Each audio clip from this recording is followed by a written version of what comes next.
Greetings, everybody. Gleekon here again with another episode of Lore of Warcraft. So we're in the second level of the Tides of War. The first half of that, the orcs landed on the mainland. They are in the Hillsbred region, and they have rescued Zul'jin. They noticed some trolls were captured. They had a previous relationship established, and we went and rescued Zul'jin. And as a result, we now have trolls within the Horde. So we can build barracks, we can build pig farms, and now we can also build lumber mills. And that allows a little bit of upgrades of the trolls. And it looks like we might even be able to build watchtowers already as well. But that's neither here nor there from a lore perspective. From the lore perspective, they just made a pact similarly with the trolls. So stay a while and listen to this one. It's called On Wings of Thunder. And based on where we left off and some of the troubles that they've been having, my guess is we're going to be getting the gryphons. The Wildhammer dwarves are going to join the fray on their gryphons in this one, which just about wraps up everything that was done in the original pre-expansion, except for like the final battles. It's not going to stop us from having more lore, though. The hinterlands had long been home to the Wildhammer dwarves, still is. From their mountain stronghold called Airy Peak, still the place, they kept watch over the land. The Wildhammers were a tenacious people famous for their kinship with gryphons. Many of these dwarves were adept shaman, and they infused the power of lightning into weapons known as storm hammers. I wonder, because I don't know that you can have a dwarven shaman. That's interesting.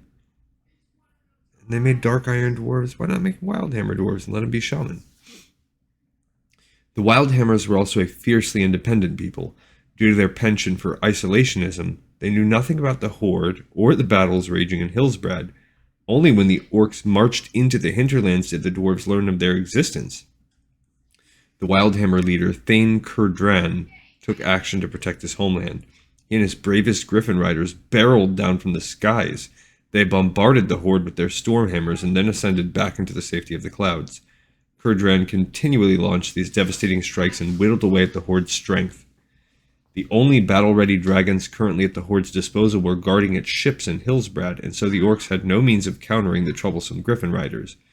Doomhammer could not continue north with the dwarves harassing his lines. The war chief led his soldiers in an assault on Airy Peak, forcing Kurdran and his griffin riders to converge on the capital. As battle erupted outside the city, Orgrim and half of the Horde pulled back. They would continue north while the remainder of their army kept the dwarves occupied. Kurdran and his forces paid little attention to the retreating orcs and trolls. They were concerned only with defending Airy Peak, not with chasing down the rest of the Horde. After Doomhammer slipped north, Lothar and his army arrived in the hinterlands and came to the Wildhammer clan's aid. The combined might of humans, elves, and dwarves soon pushed the orcs away from Airy Peak and sent them retreating into the forests. And I wonder if there's like a hinterlands battle. I'm pretty sure there is. The assault on Airy Peak changed Kurdran and his people. They now knew of the threat posed by the Horde, and they were determined to help defeat the orcs. Kurdran pledged his clan to the alliance. The inclusion of the Wildhammers and their griffin riders was a much-needed boon. Though the orcs had not used dragons since the naval battle near Zul'Dare, Lothar feared a day would come when they would return. If the alliance was to match the Horde's aerial superiority, it would be through the Griffin Riders. And that's what happens in the game, although if you think about it realistically, storm hammer-wielding dwarves on the backs of griffins, while cool, no match for dragons, come on. Not from a lore perspective. From the video game perspective, yeah, dragons get beat all the time. From Kurdran, the alliance learned that half of the Horde had slipped north.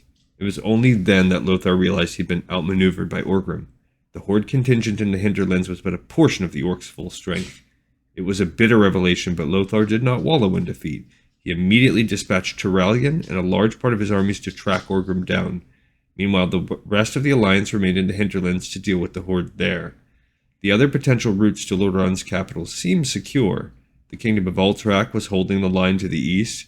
King Perinold had set his garrisons to barricade those mountain passes, so if the Horde tried to march on the city through that route, the defenses would slow its approach. Dun dun dun, famous last words. Alright, we'll find out what happens there, and with the Horde in the meantime, and with the Elven Kingdom, on our next episodes of Lore of Warcraft. This one's in the pipes, 5x5. I thank you so much for listening. I'll see you on the next episode.